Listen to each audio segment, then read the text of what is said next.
칠흑 같은 어둠이 김영욱의 눈꺼풀을 무겁게 짓눌렀다. 숨을 들이켜려 했으나 흉곽이 천근 바위 아래 깔린 듯 미동조차 하지 않았다. 이것은 단순한 악몽 따위가 아니었다. 발목을 휘감는 서늘하고 축축한 감촉, 마치 얼음장 같은 손가락 5개가 살차를 파고드는 소름 끼치는 통증이 너무나도 생생했다. 입을 벌려 비명을 지르려 했으나 목구멍에서는 바람 빠지는 쉰 소리만 새어나올 뿐이었다. 방 안의 공기는 이미 산자의 것이 아니었다. 썩은 물비린내와 수십 년 묵은 곰팡이 냄새가 코를 찔렀고 천장 대들보 위에서는 무언가 질질 끌리는 소리가 들려왔다.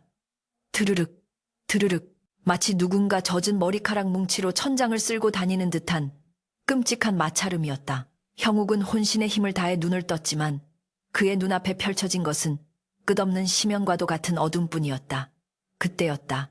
천장 구석에 어둠이 일렁이는가 싶더니 희번덕거리는 2개의 붉은 안광이 그를 내려다보고 있었다.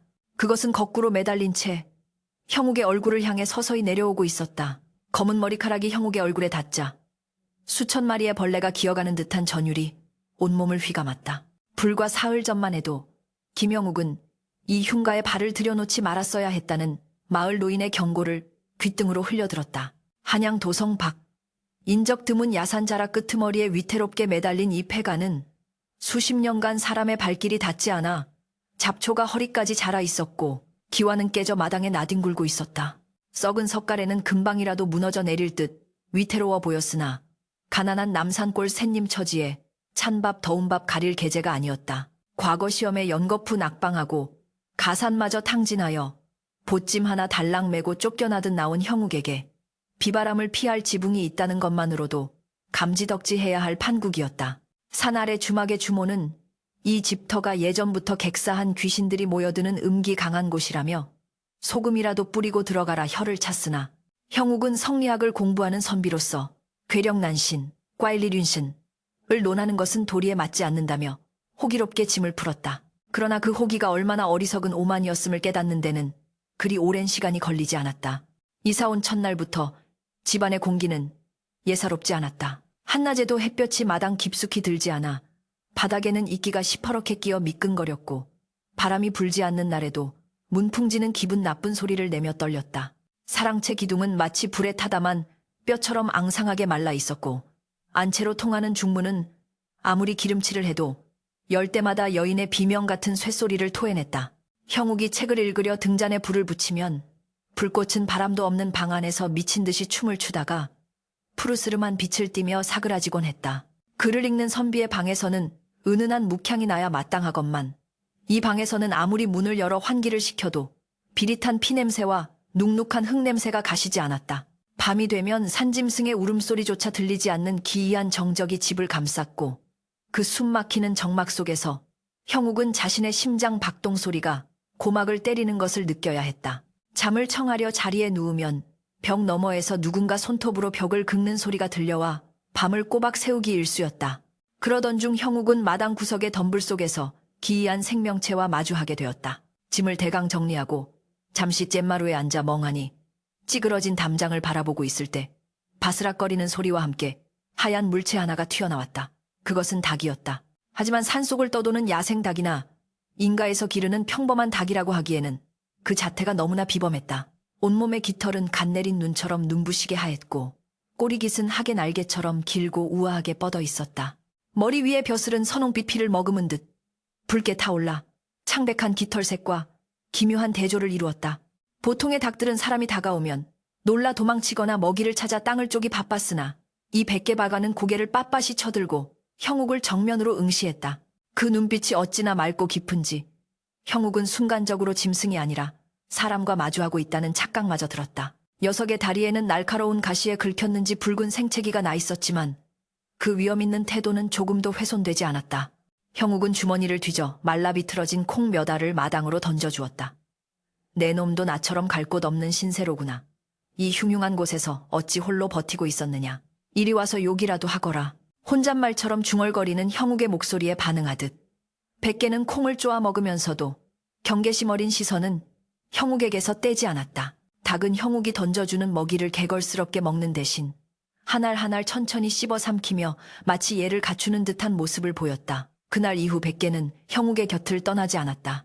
형욱이 마루에 앉아 글을 읽으면 마당 한가운데서 보초를 서듯 꼿꼿이 서서 사방을 주시했고, 형욱이 잠시라도 밖을 나설라 치면 그 뒤를 졸졸 따라다녔다. 정막강산 같은 이 폐가에서 말 못하는 짐승 하나가 곁에 있다는 사실이 형욱에게는 더할 나위 없는 위안이 되었다. 그러나 형욱은 알지 못했다. 이 백개가 단순히 배고픔을 달래기 위해 자신을 따르는 것이 아니라는 사실을 말이다. 녀석은 때때로 허공을 향해 날카롭게 울거나 아무것도 없는 구석을 향해 깃털을 부풀리며 위협적인 자세를 취하곤 했다. 해가 서산으로 넘어가고 땅거미가 내려앉자 집안의 기운은 급격히 음산해졌다. 낮 동안 잠잠하던 바람이 거칠어지며 창호지를 사정없이 두드렸다. 형욱은 애써 불안한 마음을 다잡으며 낡은 서책을 펼쳤지만 글자는 눈에 들어오지 않고 자꾸만 등 뒤가 서늘해지는 것을 느꼈다. 촛불이 일렁이며 벽에 드리운 형욱의 그림자가 기괴하게 일그러졌다. 마치 그림자가 형욱의 몸에서 분리되어 독자적으로 움직이는 듯한 착시 현상까지 일어났다. 그때 마당에서 날카로운 닭의 울음소리가 들려왔다. 꼬끼오 꼬! 그것은 새벽을 알리는 쟨치는 소리가 아니었다. 그것은 마치 침입자를 발견하고 주인을 지키려는 맹수의 포효와도 같았고 동시에 다급한 경고의 신호였다. 형욱은 등골이 오싹해짐을 느끼며 황급히 방문을 열고 밖을 내다보았다. 어둠 속에 홀로 선 백개가 허공의 한 지점을 노려보며 깃털을 곤두세우고 있었다. 녀석의 시선이 꽂힌 곳은 다름 아닌 집 뒤편의 대나무 숲 쪽이었다. 무엇을 보고 그리 짖느냐? 저기에 누가 있느냐? 형욱이 떨리는 목소리로 물었으나 백개는 대답 대신 날개를 푸덕이며 더욱 거세게 울어댔다. 형욱의 시선이 백개가 노려보는 곳으로 향했다. 그곳은 낡은 우물이 있는 뒤뜰로 이어지는 길목이었다. 칠흑 같은 어둠 속이라 아무것도 보이지 않아야 했지만 형욱은 분명히 보았다. 대나무 숲 사이에서 피어오르는 검푸른 안개를, 그리고 그 안개 속에서 일렁이는 희미한 형체를. 그것은 사람의 형상을 하고 있었으나 발이 땅에 닿지 않았고 긴 머리카락을 늘어뜨린 채 미동도 없이 형욱 쪽을 응시하고 있었다. 심장이 덜컥 내려앉는 공포에 형욱은 숨조차 쉴 수 없었다. 헛것을 본 것이라 여기며 눈을 비비고 다시 보았을 때 그 형체는 연기처럼 사라지고 없었다. 하지만 귓가에는 여전히 여인이 흐느끼는 듯한 가느다란 소리가 맴돌았다. 추워. 너무 추워. 그 소리는 바람 소리 같기도 했고 땅속 깊은 곳에서 올라오는 신음소리 같기도 했다. 공포에 질린 형욱은 황급히 방문을 걸어 잠그고 이불을 머리끝까지 뒤집었었다. 백개는 마당에서 계속해서 울어대고 있었다. 그 소리가 어찌나 처절한지 듣는 이의 애간장을 녹일 지경이었다. 형욱은 덜덜 떨며 염주를 쥐고 알지도 못하는 불경을 외우다가 유교 경전의 구절을 읊조리며 마음을 진정시키려 애썼다. 사불범정, 세부펀이라 했다. 사악한 것은 바른 것을 범하지 못한다. 스스로에게 최면을 걸듯 중얼거리는 사이 극도의 긴장감 탓인지 형욱은 깜빡 잠이 들고 말았다. 그리고 얼마나 지났을까? 다시금 그 끔찍한 가위 눌림이 시작된 것이었다. 천장에서 내려온 검은 형체는 이제 형욱의 배 위에 완전히 올라타 차가운 손으로 그의 목을 서서히 조여오고 있었다. 형욱의 눈앞이 하얗게 변해가고 의식은 점차 흐려졌다. 저항할 힘조차 남지 않은 절체절명의 순간이었다. 꺼져라. 내 집에서. 뼛속까지 얼어붙게 만드는 원한 서린 목소리가 귓가에 울려 퍼졌다. 형욱은 이것이 자신의 마지막임을 직감했다. 과거 급제의 꿈도, 가문을 다시 일으키겠다는 포부도 이 낡은 흉가에서 원귀의 손에 덧없이 사라지는구나 하는 허무함이 밀려왔다. 바로 그때였다. 밖에서 무언가가 방문을 들이받는 둔탁한 소리가 났다. 쾅! 쾅! 그 소리에 형욱의 목을 조르던 검은 형체가 움찔하며 고개를 돌렸다. 쾅! 문풍지가 찢어질 듯한 충격과 함께 다시 한번 문이 울렸다. 그것은 다름 아닌 백개였다. 백개는 자신의 몸을 던져 방문을 들이받고 부리로 문틀을 쪼아대며 주인을 깨우려 필사적으로 몸부림치고 있었던 것이다. 꼬끼오 꼬오. 백개의 울음소리가 천지를 진동하듯 울려 퍼지자 형욱을 짓누르던 검은 기운이 비명 같은 소리를 지르며 순식간에 흩어졌다. 형욱은 막힌 숨을 거칠게 토해내며 벌떡 일어났다. 온몸은 식은땀으로 흠뻑 젖어 있었고 밖에서는 여전히 백개가 문을 두드리고 있었다.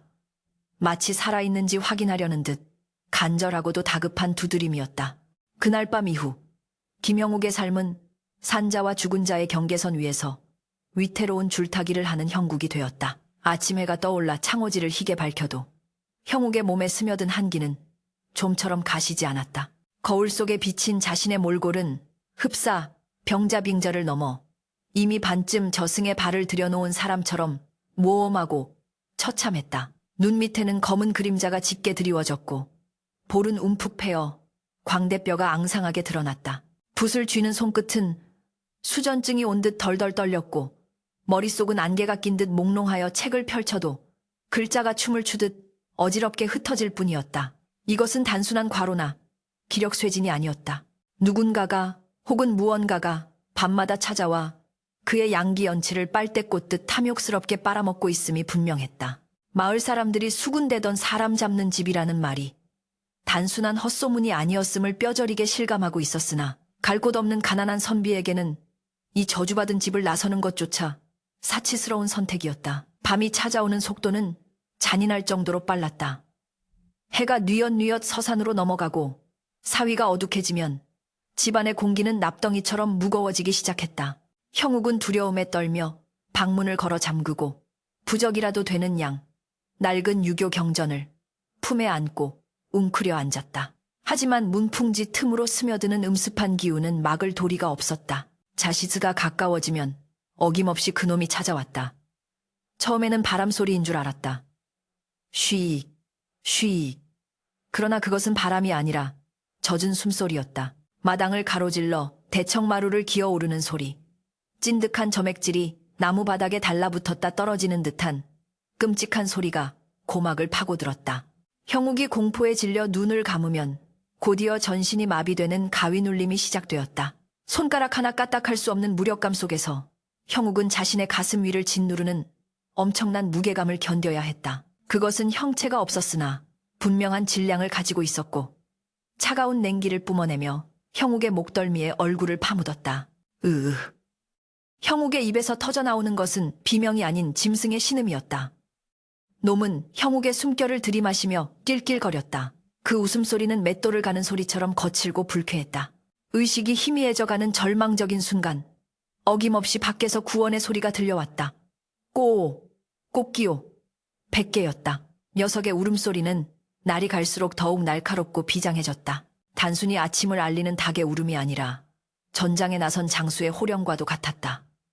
닭의 울음소리가 들리면 형욱을 짓누르던 검은 그림자는 흠칫하며 물러났다. 지독한 짐승놈. 허공에서 갈라지는 듯한 원망 섞인 목소리가 들리고 무거운 압박감이 사라지면 형욱은 그제야 거친 숨을 몰아쉬며 깨어날 수 있었다. 어느 밤 형욱은 용기를 내어 문틈으로 밖을 내다보았다. 달빛조차 구름에 가려 칠흑 같은 어둠 속이었지만 100개의 모습만은 기이하게도 희미한 광채를 띠고 있어 또렷이 볼 수 있었다. 100개는 마당 한가운데 홀로 서서 보이지 않는 적과 사투를 벌이고 있었다. 녀석은 허공을 향해 날카로운 부리를 쪼아대고 날개를 크게 퍼덕이며 뛰어올랐다. 마치 투개장에선 싸움닭처럼 혹은 건물을 추는 무사처럼 날렵하고 용맹한 몸놀림이었다. 허공에서는 쇳소리가 났다. 챙, 챙. 닭의 부리와 발톱이 무언가와 부딪힐 때마다 불꽃이 튀는 듯한 환영이 보였다. 100개가 허공을 향해 발톱을 세워 걷어차면 검은 연기 같은 것이 비명을 지르며 흩어졌다가 다시 뭉쳐 닭을 공격해왔다. 그것은 분명 살아있는 짐승과의 싸움이 아니었다. 인간의 눈에는 보이지 않는 사악한 기운, 원한에 사무친 악귀들과의 고독한 혈투였다. 100개는 물러서지 않았다. 검은 기운이 채찍처럼 날아와 녀석의 몸을 후려칠 때마다 하얀 깃털이 눈송이처럼 허공에 흩날렸다. 퍽! 둔탁한 타격음과 함께 100개가 마당 구석으로 나뒹굴었다. 형욱은 저도 모르게 비명을 지를 뻔했다. 그러나 녀석은 곧바로 다시 일어섰다. 한쪽 다리를 절뚝거리면서도 고개를 빳빳이 쳐들고 적을 향해 다시 돌진했다. 붉은 벼슬은 더욱 붉게 타올랐고 부릅뜬 눈에서는 서슬퍼런 안광이 뿜어져 나왔다. 녀석은 자신의 몸을 방패 삼아 형욱이 있는 방문 앞을 굳건히 지켰다. 그 작은 몸뚱어리 어디에서 그런 괴력이 나오는지 믿기지 않을 정도였다. 100개가 목청껏 울어대며 날개를 퍼덕일 때마다 집안을 감싸고 있던 음산한 안개가 조금씩 뒤로 밀려났다. 그것은 생명을 건 수호셔우였다. 짐승이라고는 믿기지 않는 충성심과 영물링무로서의 위엄이 그 작은 닭에게 서려 있었다. 아침이 밝아오면 마당은 처참했다. 밤새 벌어진 전투의 흔적이 고스란히 남아 있었다. 닭의 깃털이 마당 곳곳에 흩뿌려져 있었고 바닥의 흙은 무엇인가에 의해 깊게 패여 있었다. 형욱은 떨리는 마음으로 툇마루로 나갔다. 백개는 장독대 옆에 웅크리고 앉아 가쁜 숨을 몰아쉬고 있었다. 가까이서 본 녀석의 몰골은 참혹하기 그지없었다. 눈부시게 하얗던 깃털은 흙먼지와 핏자국으로 얼룩져 있었고 화려했던 꼬리깃은 반쯤 뜯겨나가 볼품없이 처져 있었다. 무엇보다 형욱의 가슴을 아프게 한 것은 녀석의 몸 곳곳에 난 상처였다. 날카로운 칼날에 베인 듯한 깊은 상처가 가슴과 날개 밑에 선명했고 붉은 피가 엉겨붙어 딱지가 앉아 있었다. 발톱 하나는 부러져 덜렁거렸다. 그럼에도 불구하고 백개는 형욱이 다가오자 힘겹게 고개를 들어 구구 하고 낮은 소리를 내며 그를 안심시키려는 듯 눈을 깜빡였다. 형욱의 눈시울이 붉어졌다. 미안하구나. 나 같은 주인을 만나 네가 이 무슨 고생이냐. 도망치거라. 너라도 살아야지 않겠느냐. 형욱은 울먹이며 닭의 상처를 닦아주었다. 물을 떠와 부리에 흘려 넣어주고 남은 쌀을 씹어 상처에 발라주었다. 백개는 형욱의 손길을 거부하지 않고 가만히 몸을 맡겼다. 형욱의 따뜻한 손길이 닿자 녀석은 지친 듯 눈을 감고 형욱의 무릎에 머리를 기대왔다. 그 순간 형욱은 깨달았다. 이 닭은 단순한 짐승이 아니라 하늘이 자신을 불쌍히 여겨 내려보낸 수호신이거나 전생에 자신과 깊은 인연이 있었던 누군가의 환생일지도 모른다고. 그렇지 않고서야 이토록 맹목적으로 자신의 목숨을 깎아가면서까지 낯선 인간을 지킬 리가 없었다. 형욱은 맹세했다. 내 목숨이 붙어있는 한 결코 너를 버리지 않으리라. 그러나 원귀의 집요함은 형욱과 백개의 유대를 비웃기라도 하듯 날이 갈수록 악랄해졌다. 며칠 뒤 비가 추적추적 내리는 밤이었다. 그날은 유독 음기가 강해 촛불조차 켜지지 않았다. 형욱은 어둠 속에서 식은땀을 흘리며 벽에 등을 기대고 앉아 있었다. 밖에서는 빗소리에 섞여 백개의 비명에 가까운 울음소리가 들려왔다. 평소와 달랐다. 녀석의 울음소리에는 고통과 다급함이 섞여 있었다. 형욱이 문을 열려 하자 문고리가 불덩이처럼 뜨거워 손을 댈 수가 없었다. 열지 마라. 나가면 죽는다. 귓가에 끈적한 속삭임이 들려왔다. 하지만 형욱은 이불을 손에 감고 억지로 문을 밀어 열었다. 그의 눈앞에 펼쳐진 광경은 지옥도와 다름없었다. 검은 안개가 거대한 뱀처럼 벨리를 틀고 백개를 조여오고 있었다. 백개는 놈에게 붙잡혀 공중에 붕 뜬 채 발버둥 치고 있었다. 보이지 않는 손이 닭의 목을 조르고 있는 듯했다. 꼬, 꼬. 녀석의 혀가 밖으로 빠져나오고 눈이 뒤집히기 직전이었다. 형욱은 공포도 잊은 채 마당으로 뛰어내렸다. 이 사악한 것들아, 차라리 나를 죽여라. 그 작은 생명에게 손대지 말란 말이다. 형욱이 소리치며 허공을 향해 주먹을 휘둘렀다. 빗물에 미끄러져 진흙탕에 넘어지면서도 그는 기어서 백개에게 다가갔다. 인간의 양기가 접근하자 검은 기운이 잠시 주춤했다. 그 틈을 타 백개가 마지막 힘을 짜내어 놈의 소나기로 추정되는 부분을 맹렬히 쪼아댔다. 캬악! 허공에서 찢어지는 듯한 비명이 터져나왔고 닭을 빼참매던 기운이 풀렸다. 백개는 바닥으로 툭 떨어졌다. 형욱은 얼른 백개를 품에 안고 방으로 뛰어들어왔다. 녀석의 몸은 불덩이처럼 뜨거웠다가 이내 얼음장처럼 차가워지기를 반복했다. 정신 차리거라, 제발. 형욱은 젖은 옷으로 닭을 감싸고 자신의 체온을 나누어 주려 애썼다. 밖에서는 분노한 원귀들이 방문을 미친 듯이 두드려댔다. 쾅! 쾅! 쾅! 집 전체가 지진이라도 난 듯 흔들렸다. 내놔라. 그놈을 내놔라.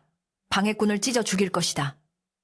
문 밖에서 들려오는 목소리는 이제 하나가 아니었다. 수십, 수백의 원혼들이 합창하듯 웅얼거리는 소리가 소름 끼치게 울려 퍼졌다. 형욱은 백개를 더욱 꽉 껴안았다. 이 작은 생명이 없었다면 자신은 벌써 저들의 먹잇감이 되었으리라. 오늘 밤은 넘겼으나 내일은, 그리고 그 다음은 장담할 수 없었다. 녀석의 심장 소리가 점점 희미해지고 있었다. 형욱의 눈에서 뜨거운 눈물이 흘러내려 백개의 하얀 깃털을 적셨다. 새벽녘이 되어서야 밖이 조용해졌다. 형욱은 뜬 눈으로 밤을 지새웠다. 품 안의 백개는 다행히 숨이 붙어 있었으나 기력을 거의 소진하여 눈도 뜨지 못하고 있었다. 형욱은 창백한 얼굴로 창밖을 바라보았다. 마당의 진흙 위에는 간밤의 혈투를 증명하듯 닭의 피와 깃털, 그리고 인간의 것이 아닌 기괴한 발자국들이 어지럽게 찍혀 있었다. 그리고 대나무 숲 쪽에서 불어오는 바람에 섞여 여인의 웃음소리 같은 것이 실려왔다. 내일은 그냄이다. 음기가 하늘을 찌르는 날, 너희 둘 다 내 재물이 될 것이다. 그것은 명백한 선전포고였다. 형욱은 주먹을 꽉 쥐었다. 더 이상 당하고만 있을 수는 없었다.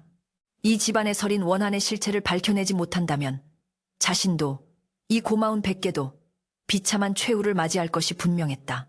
이튿날 아침, 김형욱은 비장한 결의를 다지며 눈을 떴다. 품 안에서 가늘게 떨고 있는 백개의 체온이 아니었다면 그 또한 지난밤의 공포에 짓눌려 숨이 끊어졌을지도 모를 일이었다. 백개는 기력이 다하여 물 한 모금조차 제대로 삼키지 못하고 있었으나 그 눈빛만은 여전히 형형하게 빛나고 있었다. 형욱은 녀석을 안방 아랫목 따뜻한 곳에 뉘어두고 자리에서 일어났다. 오늘 밤은 그냄이었다. 달빛 하나 없는 칠흑의 밤, 음기인치, 가승천하고 양기가 땅으로 꺼지는 날이라 했다. 원기가 예고한 최후의 날이 밝아온 것이다. 이대로 앉아서 죽음을 기다릴 수는 없다. 내 놈이 왜 이토록 지독한 원한을 품게 되었는지 그 뿌리를 찾아내야만 한다. 형욱은 단순히 공포에 떠는 것을 넘어 선비로서의 이성 리싱으로 사태를 직시하기로 마음먹었다. 귀신이라 해도 이유 없는 원한은 없는 법. 반드시 이 집 어딘가에 그 원념의 매듭을 풀 단서가 있을 것이라 확신했다. 그는 낡은 촛대 하나를 들고 밤마다 이상한 소리가 들려왔던 안채의 대청마루 밑을 뒤지기 시작했다. 마루 밑은 사람이 들어갈 수 없을 정도로 좁고 어두웠으나 형욱은 주저없이 엎드려 기어 들어갔다. 수십 년 묵은 먼지가 폐부로 밀려들어와 기침이 터져 나왔고 거미줄이 얼굴을 뽀참했다. 축축한 흙바닥을 손으로 더듬어 가던 중 가장 안쪽 구석진 곳의 흙 색깔이 미묘하게 다르다는 것을 발견했다. 다른 곳은 딱딱하게 굳어 있었으나 그곳만은 흙이 부석부석하고 위로 살짝 솟아 있었다. 형욱은 손톱이 깨지는 고통을 감수하며 미친 듯이 흙을 파내기 시작했다. 얼마나 팠을까? 손끝에 둔탁한 나무 상자에 감촉이 닿았다. 이것이었구나. 형욱은 떨리는 손으로 썩어 문드러진 오동나무 상자 하나를 꺼내어 빛이 드는 마당으로 나왔다. 상자에는 부적으로 봉인된 흔적이 있었으나 세월의 풍파에 사가 너덜너덜해져 있었다. 상자를 여는 순간 훅 하고 끼쳐오는 썩은 피 냄새에 형욱은 저도 모르게 고개를 돌려 구역질을 했다. 상자 안에는 핏자국으로 검게 변한 여인의 옥색 저고리와 붓이 아닌 손가락을 깨물어 쓴 혈서실서 한 장이 들어있었다. 종이는 낡아 바스러질 듯 했으나 그 위에 적힌 글자들은 원한의 힘 때문인지 붉은 빛을 잃지 않고 선명했다. 형욱은 떨리는 목소리로 혈서를 읽어내려갔다. 내 이름은 연화라. 시가계의 재물을 탐한 시동생이 나를 간통한 요부로 몰아세워 이 골방에 가두고 물 한 모금 주지 않아 굶겨 죽였으니 글자 하나하나에 서린 절규가 형욱의 심장을 찔렀다. 억울한 누명을 쓰고 차가운 방바닥에서 서서히 죽어가면서 그녀가 겪었을 고통과 배신감이 고스란히 전해져 왔다. 그녀는 죽어서도 눈을 감지 못하고 자신의 시신이 안매장된 이 집을 떠나지 못한 채 지방령 디바린이 되어 이곳에 들어오는 모든 산 사람을 증오하게 된 것이었다. 단순한 악귀가 아니었다. 사무친, 한흔이 뭉쳐 만들어진 슬픈 영혼이었다. 형욱은 혈서를 읽고 난 뒤 한동안 말을 잇지 못하고 하늘을 올려다보았다. 눈에서 뜨거운 눈물이 흘러내렸다. 부인, 그토록 억울하고 원통하셨소.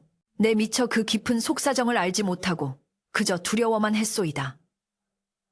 형욱은 저고리를 소중히 감싸 안고 방으로 들어왔다. 그때 아랫목에 누워있던 백개가 비틀거리며 일어났다. 녀석은 형욱이 들고 있는 저고리를 보자마자 마치 그 물건의 주인을 알아보는 듯 낮은 소리로 구구구 하며 울었다. 놀랍게도 닭은 저고리에 머리를 비비며 마치 위로하듯 부드러운 몸짓을 보였다. 짐승인 백개조차 이 물건에 담긴 슬픔을 느끼는 듯했다. 형욱은 깨달았다. 백개가 밤마다 싸웠던 것은 단순히 악귀를 쫓기 위함이 아니라 이 여인의 폭주하는 원한을 막아 그녀가 더 큰 죄업을 짓지 않게 하려는 일종의 진혼, 의식이었을지도 모른다는 것을. 해는 무심하게도 서산 너머로 기울기 시작했고 사방에는 짙은 어둠이 깔리기 시작했다. 그랜날 밤의 어둠은 평소와는 차원이 달랐다. 빛이라고는 찾아볼 수 없는 묵빈 세상. 마치 세상의 모든 빛이 차단된 듯한 적막감이 감돌았다. 바람조차 숨을 죽인 고요 속에서 형욱은 안방 한가운데 작은 상청을 펴고 정화수 한 그릇과 찾아낸 혈서, 저고리를 올려놓았다. 그리고 옷매무새를 단정히 하고 갓을 고쳤었다.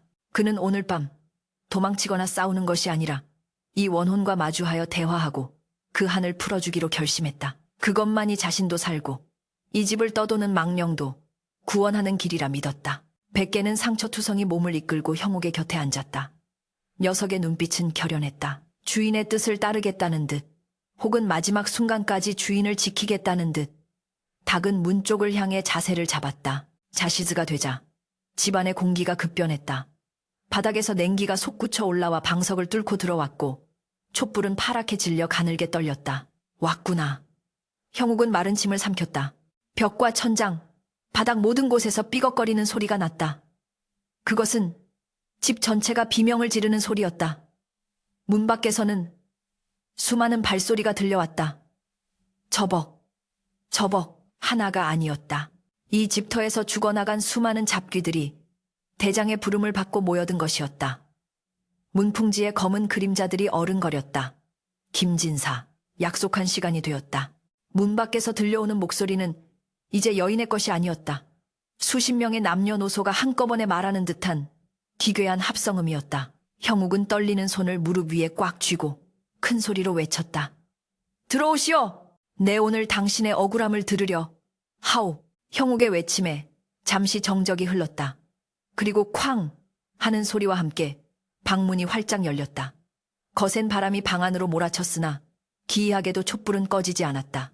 열린 문틈으로 검은 연기가 쏟아져 들어왔고 그 안에서 소복을 입은 여인의 형상이 서서히 모습을 드러냈다. 그녀의 얼굴은 썩어 문드러져 흉측했으나 눈만은 핏발이 선 채 형욱을 노려보고 있었다. 내 놈이 감히 내 원한을 논하느냐? 남자들은 모두 똑같다. 내 재물을 탐하고 목숨을 앗아간 그놈들과 다를 바 없어. 원귀가 손을 뻗자 보이지 않는 힘이 형욱의 목을 조여왔다. 형욱은 숨이 막혀오는 고통 속에서도 필사적으로 상위의 혈서를 가리켰다. 부인, 이것을 보시오. 내가 당신의 피 맺힌 글을 찾았소. 내 당신의 억울함을 세상에 알리고 시동생 놈의 죄를 물을 것이오. 혈서를 본 원귀의 움직임이 멈칫했다. 그녀의 시선이 낡은 저고리와 혈서에 고정되었다. 잊고 있었던 혹은 잊으려 했던 인간 시절의 고통스러운 기억이 되살아난 듯 그녀의 형체가 심하게 일렁였다. 그것이 아직도 원귀가 주춤하는 사이 형욱의 목을 조르던 힘이 조금 느슨해졌다. 형욱은 그 틈을 타 엎드려 절을 했다. 내 목숨을 걸고 맹세하리다. 날이 밝는 대로 관아에 가서 재심을 청하고 당신의 시신을 수습하여 양지 바른 곳에 묻어드리리다. 그러니 제발 이제 그만 노여움을 거두소서. 형욱의 목소리에는 진심이 담겨 있었다. 그것은 살기 위한 비굴함이 아니라 타인의 고통에 공감하는 선비의 양심에서 우러나온 호소였다. 그러나 원귀의 눈에 서린 핏발은 쉽게 가라앉지 않았다. 수십 년간 쌓인 원한은 말 몇 마디로 풀릴 만큼 가벼운 것이 아니었다. 거짓말! 놈들도 처음에는 가머니설로 나를 속였다. 믿지 않아. 아무도 믿지 않아. 원귀가 비명을 지르며 다시 폭주하기 시작했다. 그녀의 머리카락이 뱀처럼 늘어나 방 안을 휘감았고 검은 기운이 송곳처럼 변해 형욱의 심장을 향해 날아들었다. 대화로 풀 수 있는 단계가 아니었다. 그녀는 이미 이성보다는 사륙의 본능이 지배하는 악귀로 변해가고 있었다. 절체절명의 순간 형욱의 곁에 있던 백개가 날개를 활짝 펴고 엠마루로 뛰어올랐다. 꽃기요. 꼬. 백개의 울음소리가 천둥처럼 방 안을 울렸다. 녀석의 온몸에서 하얀 서기르이치가 뿜어져 나오며 검은 기운을 막아섰다. 백개는 자신의 몸을 던져 형욱에게 날아오는 검은 칼날들을 받아냈다. 푹, 푹, 살이 뚫리고 깃털이 뽑혀나가는 소리가 끔찍하게 울려 퍼졌다. 형욱은 비명을 질렀다. 안 돼, 물러서거라. 하지만 백개는 물러서지 않았다. 녀석은 피투성이가 된 몸으로도 오직 주인과 원귀 사이를 가로막고 섰다. 닭의 눈에서 흘러내리는 것은 닭똥 같은 눈물이 아니라 붉은 피눈물이었다. 백개는 알고 있었다. 이 원혼을 잠재우기 위해서는 단순한 무력이나 설득만으로는 부족하다는 것을. 누군가의 희생, 순결하고 죄 없는 생명의 희생만이 이 지독한 저주를 끊어낼 수 있다는 것을 본능적으로 감지한 것이었다. 백개가 고개를 돌려 형욱을 바라보았다. 그 눈빛은 마치 작별 인사를 하는 듯 애처롭고도 평온했다. 그리고 녀석은 다시 원귀를 향해 돌아섰다. 날개는 찢어지고 다리는 부러졌으나 녀석의 기세는 그 어느 때보다 맹렬했다. 이제 곧 이 흉가에 얽힌 기나긴 악연을 끊을 최후의 순간이 다가오고 있었다. 안방의 문풍지가 갈기갈기 찢겨나가고 방 안은 아수라장으로 변했다. 원귀가 뿜어내는 검은 사기 새치는 마치 살아있는 불처럼 형욱과 백개를 집어삼키려 했다. 백개가 온몸을 던져 막아내고 있었으나 역부족이었다. 캬악! 비켜라 이 미무라! 원귀의 손톱이 백개의 등을 훑고 지나가자 하얀 깃털이 붉은 피와 함께 허공으로 비산했다. 살점이 떨어져 나가는 고통 속에서도 백개는 비명 한 번 지르지 않았다. 다만 그르르 하는 낮은 으르렁거림으로 놈을 위협하며 뒷걸음질 치지 않고 형욱의 앞을 굳건히 지켰다. 형욱은 피투성이가 된 백개의 뒷모습을 보며 오열했다. 제발, 제발 도망쳐라.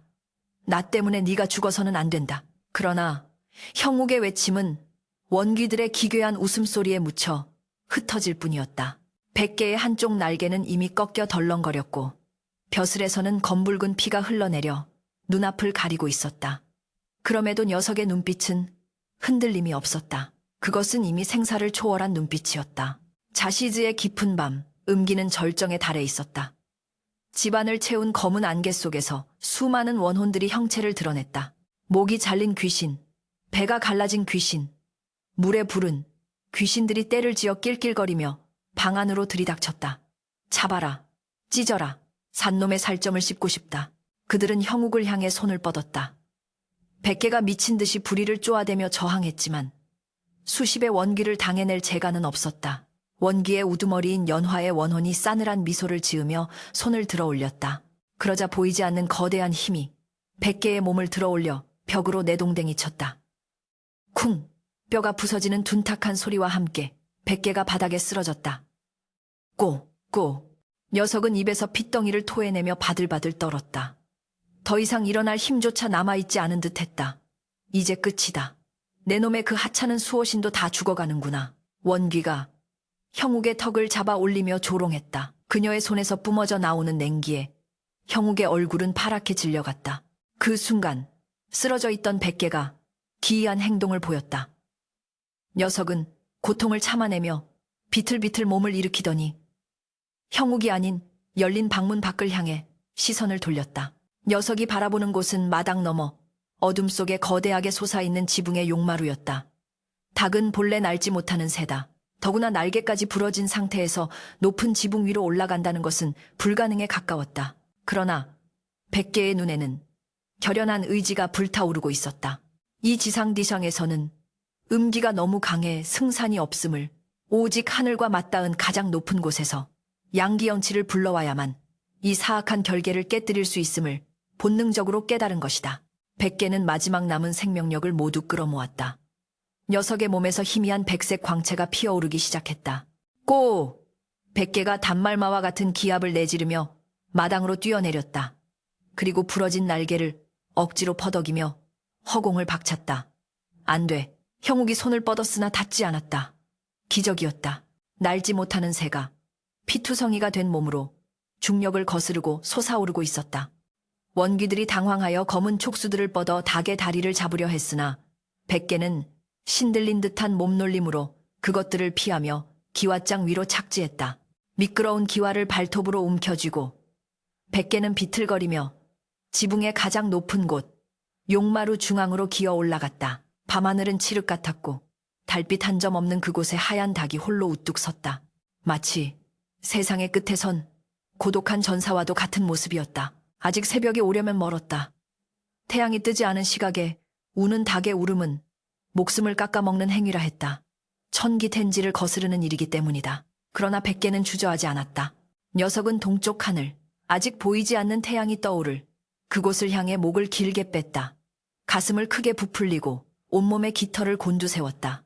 그리고 닫혀있는 하늘의 문을 억지로 열려는 듯 목청이 터져라 울기 시작했다. 꽃기호!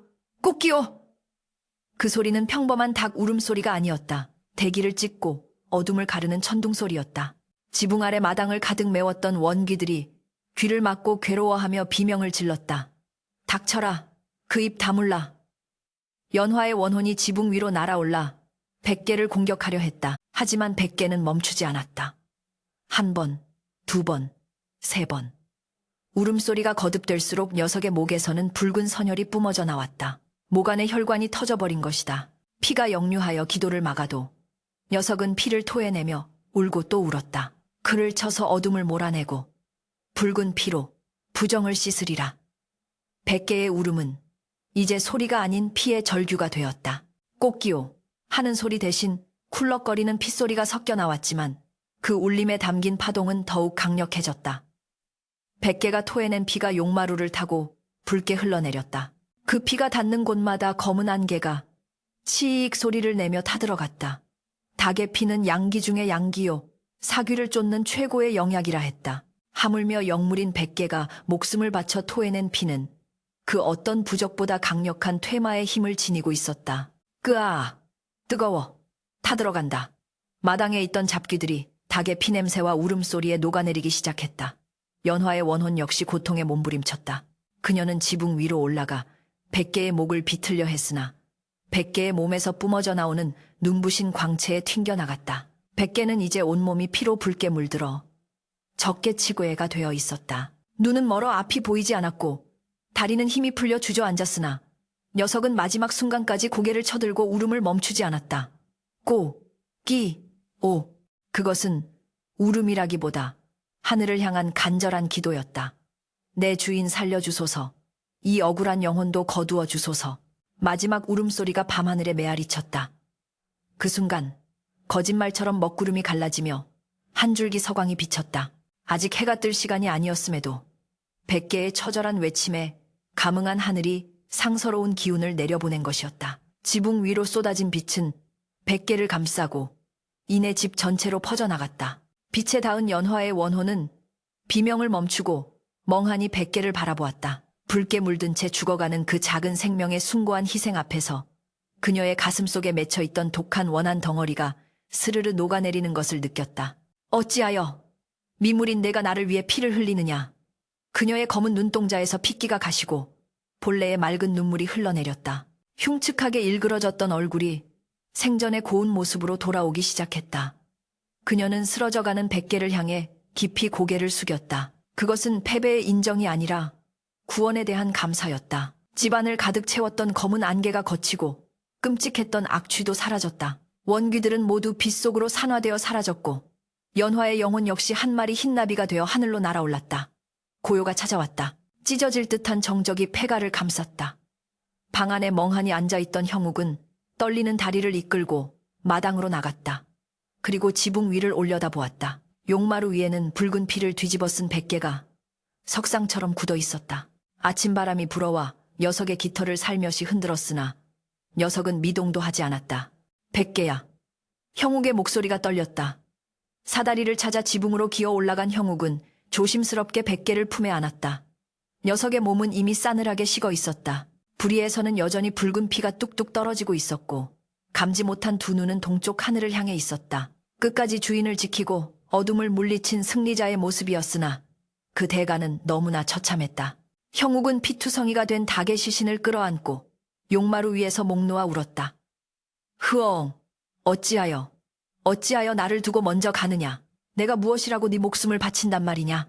선비의 체면도 있고 짐승처럼 울부짖는 형욱의 통곡 소리가 새벽 산자락을 메아리쳤다.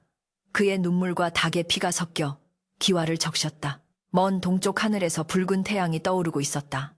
100개가 그토록 부르고자 했던 어둠을 몰아내는 찬란한 아침이었다. 그러나 그 빛을 불러온 영웅은 이제 영원한 잠에 빠져 다시는 눈을 뜨지 못했다. 형욱은 100개를 안고 지붕에서 내려왔다. 그의 옷자락은 닭의 피로 붉게 물들어 있었다. 그는 마당 한가운데 멍하니 서서 자신의 품에 안긴 작고 가벼운 시신을 내려다보았다. 며칠 전 덤불 속에서 처음 만났을 때 그 당당하고 아름다웠던 모습이 주마등처럼 스쳐 지나갔다. 콩 한 쪽을 나눠 먹으며 느꼈던 따스한 유대감, 밤마다 자신의 곁을 지켜주던 든든한 그림자. 이제 그 모든 것이 사라지고 차가운 깃털 뭉치만이 남았다. 하지만 형욱은 알 수 있었다. 녀석은 떠났지만 녀석이 남긴 기운이 이 집안 곳곳에 스며들어 있음을, 그리고 자신의 가슴 속에 영원히 지워지지 않을 붉은 낙인처럼 새겨졌음을. 형욱은 눈물을 닦고 일어섰다. 슬픔에 잠겨 있을 시간조차 녀석은 허락하지 않았을 것이다. 이제 남은 것은 산자의 몫이었다. 녀석이 목숨을 걸고 지켜낸 이 목숨으로, 그리고 녀석이 피로 씻어낸 이 원혼의 억울함을 풀어주는 일만이 떠나간 백개에 대한 유일한 보답이었다. 형욱의 눈빛이 전과는 달라져 있었다. 유약하고 두려움에 떨던 가난한 선비의 눈빛이 아니었다. 생명의 무게를 깨닫고 숭고한 희생을 목도한 자만이 가질 수 있는 단단하고 깊은 눈빛이었다. 그는 방으로 들어가 어젯밤 찾아낸 혈서와 저고리를 챙겼다. 그리고 100개를 양지바른 촌마루에 잠시 뉘어두고 웬일을 찾아들었다. 닭을 묻어주기 전에 먼저 해야 할 일이 있었다. 바로 이 집 마루 밑에 묻혀있는 연화 부인의 시신을 수습하는 일이었다. 그것이 100개가 마지막으로 남긴 유지를 받드는 길이라 믿었다. 아침 햇살이 비추는 마당에는 간밤의 혈투를 증명하듯 닭의 붉은 피가 점점이 꽃잎처럼 흩뿌려져 있었다. 안방의 문풍지가 갈기갈기 찢겨나가고 방 안은 아수라장으로 변했다. 원기가 뿜어내는 검은 사기 새치는 마치 살아있는 빼처럼 형욱과 100개를 집어삼키려 했다. 100개가 온몸을 던져 막아내고 있었으나 역부족이었다. 캬악! 비켜라! 이 미무라! 원귀의 손톱이 100개의 등을 훑고 지나가자 하얀 깃털이 붉은 피와 함께 허공으로 비산했다. 살점이 떨어져 나가는 고통 속에서도 100개는 비명 한 번 지르지 않았다. 다만 그르르 하는 낮은 으르렁거림으로 놈을 위협하며 뒷걸음질 치지 않고 형욱의 앞을 굳건히 지켰다. 형욱은 피투성이가 된 100개의 뒷모습을 보며 오열했다. 제발, 제발 도망쳐라! 나 때문에 네가 죽어서는 안 된다! 그러나 형욱의 외침은 원귀들의 기괴한 웃음소리에 묻혀 흩어질 뿐이었다. 100개의 한쪽 날개는 이미 꺾여 덜렁거렸고 벼슬에서는 검붉은 피가 흘러내려 눈앞을 가리고 있었다. 그럼에도 녀석의 눈빛은 흔들림이 없었다. 그것은 이미 생사를 초월한 눈빛이었다. 자시스의 깊은 밤, 음기는 절정에 달해 있었다. 집안을 채운 검은 안개 속에서 수많은 원혼들이 형체를 드러냈다. 목이 잘린 귀신, 배가 갈라진 귀신, 물에 부른 귀신들이 떼를 지어 낄낄거리며 방 안으로 들이닥쳤다. 잡아라, 찢어라, 산놈의 살점을 씹고 싶다. 그들은 형욱을 향해 손을 뻗었다. 100개가 미친 듯이 부리를 쪼아대며 저항했지만 수십의 원귀를 당해낼 재간은 없었다. 원귀의 우두머리인 연화의 원혼이 싸늘한 미소를 지으며 손을 들어 올렸다. 그러자 보이지 않는 거대한 힘이 100개의 몸을 들어 올려 벽으로 내동댕이 쳤다. 쿵! 뼈가 부서지는 둔탁한 소리와 함께 100개가 바닥에 쓰러졌다. 꼬! 녀석은 입에서 핏덩이를 토해내며 바들바들 떨었다. 더 이상 일어날 힘조차 남아있지 않은 듯했다. 이제 끝이다. 내 놈의 그 하찮은 수호신도 다 죽어가는구나. 원기가 형욱의 턱을 잡아 올리며 조롱했다. 그녀의 손에서 뿜어져 나오는 냉기에 형욱의 얼굴은 파랗게 질려갔다.